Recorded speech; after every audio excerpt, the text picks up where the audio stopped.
In today's video, I'm going to teach you how to create a client portal in Notion. Start by opening Notion and going to your main dashboard. Once you're in, head to the left sidebar and click New Page. This creates a fresh workspace where you can build a clean, professional portal for your client. At the top of the new page, click into the title area and type Client Portal, followed by your client or project name if you want to personalize it. Then press Enter so the page title is set. Now let's make the page look polished. Move your cursor near the top of the page and click Add Cover. This adds a large header image across the top, which instantly makes the portal feel more branded and organized. After the cover appears, click Change Cover in the top right area of the image. Open the Gallery tab and choose a professional-looking abstract cover. Pick something clean and modern so the page feels client-ready without being too distracting. Next, add an icon above the title. Click Add Icon and choose something simple and business-friendly, like a briefcase or handshake emoji. This small visual touch helps the page feel more intentional and easier to recognize from the sidebar. Now click into the body of the page. Type /callout and select the callout block from the menu. Inside that callout, type a short welcome message letting the client know what this portal is for. For example, you can say that this is their project portal and that they'll find the latest status on deliverables, important dates, and project documents here. A callout works well because it puts the most important context right at the top. Press Enter after the callout, then type /divider and select Divider. This adds a clean visual break so the page feels structured instead of crowded. Under that, type /heading2 and insert a heading 2 block. Name this section Project Tasks.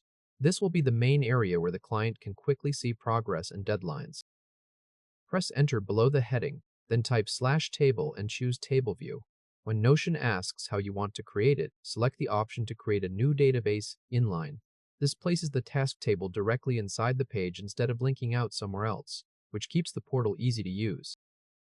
Once the table appears, go to the top right corner of that database and click the three-dot menu.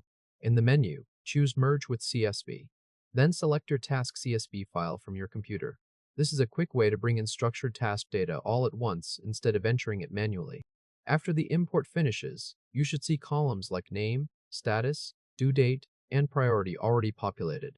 If needed, you can quickly check that the data looks correct and that each column matches the right property type. Now click below the table and add another heading 2 block. Name this section Key Deliverables. This area is great for sharing the most important files, updates, or review notes in a way that feels organized and easy to expand. Under that heading, type /toggle and select Toggle List. Name the first toggle something like Website Wireframes. Final Draft. After creating it, click to expand the toggle and type a short description inside. You can mention that it includes wireframe files for the home page, about page, and contact page, and that the client can review and leave comments directly in the portal. Toggles are useful because they keep the page compact while still making detailed information available when needed. Create a second toggle list right underneath. Name it Brand Guidelines Document. Inside that toggle, add a short note explaining that it contains logo usage guidance, brand colors, and palette details. You can use the same format for contracts, timelines, onboarding docs, revisions, or any other important client-facing material. Once your portal layout looks good, it's time to share it. Go to the top right corner of the page and click Share. In the Add People field, enter the client's email address. Make sure you use the correct address, but for privacy, I'm not showing any personal information here. After entering it, open the Permission dropdown and select Can View. This is usually the best option for a client portal because it allows the client to review everything without accidentally editing the page. Then click Invite. After that, the client portal is successfully shared. You'll still be able to see the page in your own workspace, and your client will receive access based on the permission you selected. At this point, your portal is set up and ready to use. If this helped, hit like and subscribe for more quick tutorials. That's basically the full process for creating a professional client portal in Notion. You created a new page, styled it with a cover and icon, added a welcome message, imported a task table, organized key deliverables with toggles, and shared the page with view-only access. This gives your client one clean place to check progress, review documents, and stay aligned with the project.